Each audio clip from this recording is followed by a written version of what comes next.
What's up, my YouTube friends, and welcome back to another video. And today we are talking about Palworld. For a second, I'm pretty sure in my previous Yu-Gi-Oh video I called it Palmon, and that, oh my god, I'm gonna probably do that a lot in this video too. There is no guarantee that I will or I won't. But anyway, let's get down to the brass tacks of this situation.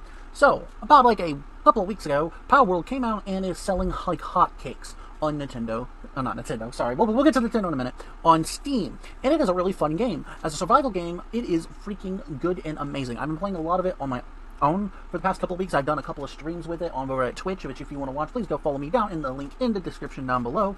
And I hope to see you there.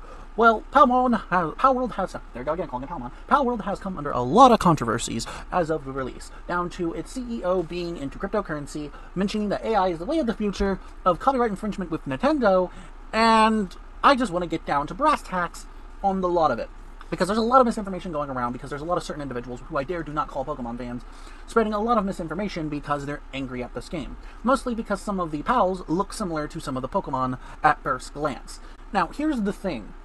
I'm just going to throw out all the excuses of why this is dumb in several sentences. Some people say, well, they're infringing on Pokemon. Well, they're not. Well, there's a lot of Palmon that looks similar to Pokemon. Well, Pokemon also did a lot of things that look similar to Dragon Quest.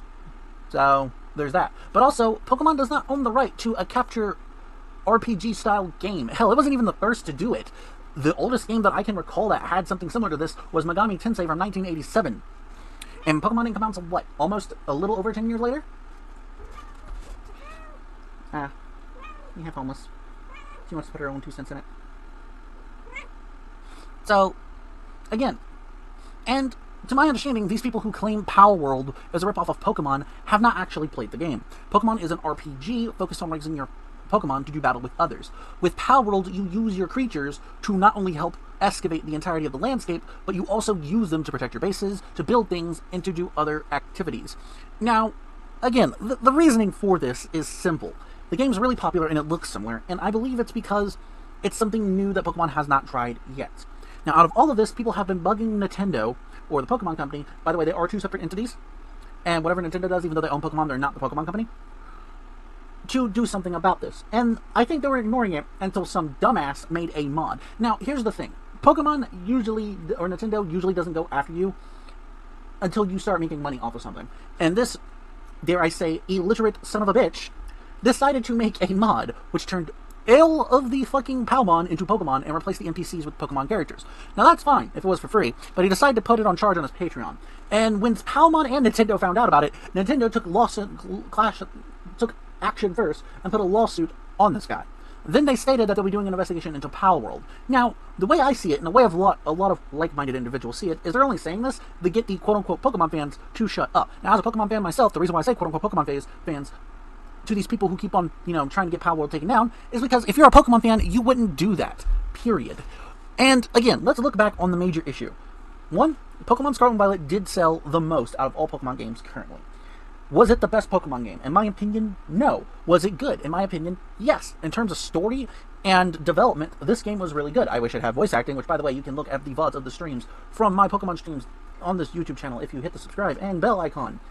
But besides that, I really wish it had voice acting. I really wish they didn't botch the game upon release, because it had so many glitches that, you could just totally trash this game. Pokemon Scarlet and Violet are probably the best game in terms of development and story for the most part. But in terms of, actual non-bugginess, it sucks. And it shouldn't be that much of a problem. And I know what a lot of people are saying. We had Xenoblade Chronicles 3, we had Breath of the Wild, we had all these beautiful looking games recently on the Switch, and Pokemon looks like that. And I do believe they need to change. But more to say about this is, again, Pokemon is listening. People make complaints about Gita's boss fight being absolutely dog shit, so they changed up her boss fight for the tournament that they host at the school. And it actually works. I mean, it's not the best, but it actually works better than her original boss. People wanted more story with the mythicals instead of just handing them out. So they did with Peach Run, and it was funny. There's a lot of criticism to have there, but to me it was honestly funny as hell. And again, they're listening. But the problem is, a lot of these Pokemon, quote-unquote Pokemon fans just are, and it's a problem with most fandom, it's called the fandom syndrome, are just stupid upon their response to this.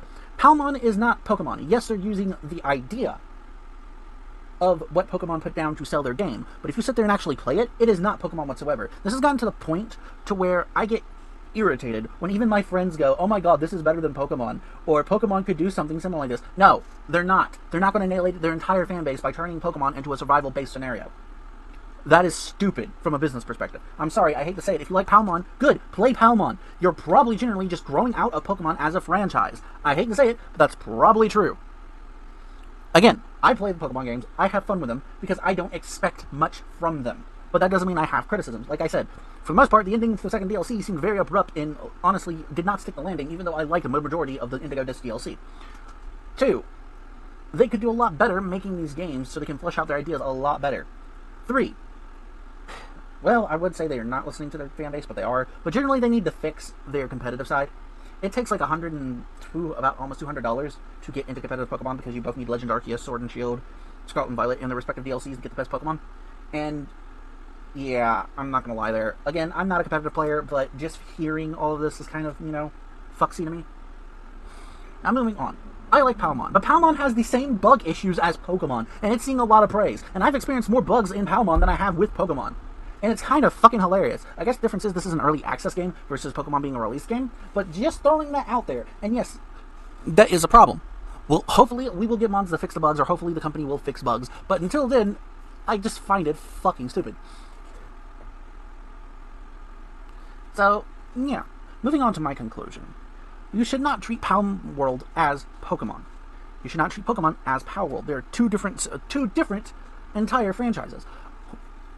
For example, is Persona Pokemon? They capture personas and use them to fight enemies. I would say Summer Megami Tensei because I like that better, but I'm just going to say the more popular ones so everyone could go, oh, that's what he's talking about. And by the time this video comes out, I'm pretty sure someone's going to say, oh my god, Atlas stole from Pokemon. No, Atlas didn't. They can be accused of a lot of shit, but they didn't steal from Pokemon. Arguably, Pokemon probably stole from them. But anywho, again, I like the game. For one, I like both games. I'm not taking a side. I'm just throwing out my 2 cents on this topic. Moving on to the guy who runs the company who made Palworld. Apparently, he started off as an intern working on Nintendo DS software, and he claims that he is a Nintendo fan, which explains why most of his games are Nintendo-ish clones to Breath of the Wild and, again, to Pokemon. A lot of people accused him of Palmon of being an NFT farm. This is highly inaccurate. He said himself that he likes NFTs and believes that cryptocurrency is to the future. They also accused Palworld of having AI-included art, which is factually incorrect. They're taking out of context about him saying that AI art is the future. Now, do I believe with his stances on these subjects? No, I do not. Personally, I don't believe cryptocurrency is the future. I do not like the idea of NFTs. And saying AI art is the future is, probably one of those harmless statements. If you don't like AI, so be it. But again, companies are still going to use it. There is no evidence that Palworld has AI art into its game. But beyond that, everyone's just assuming because the director, came out and said this. The director, personal opinions does not reflect the company unless you can find stable proof, which there is no proof as of right now. Now, should I say you get Palmon? It is right now going for $27 on Steam, and yes, you should. I have played 53, I have played 53 hours of this game. I highly suggest it. And that is all I have to say about this subject. If you like my content, please hit the subscribe button and the bell icon. I do 3 days worth of Twitch streams over at Twitch. Please follow me over there. And this has been Diabolos Prime, the 8th Lord of the Underworld, and I hope to catch you guys next time. Ciao!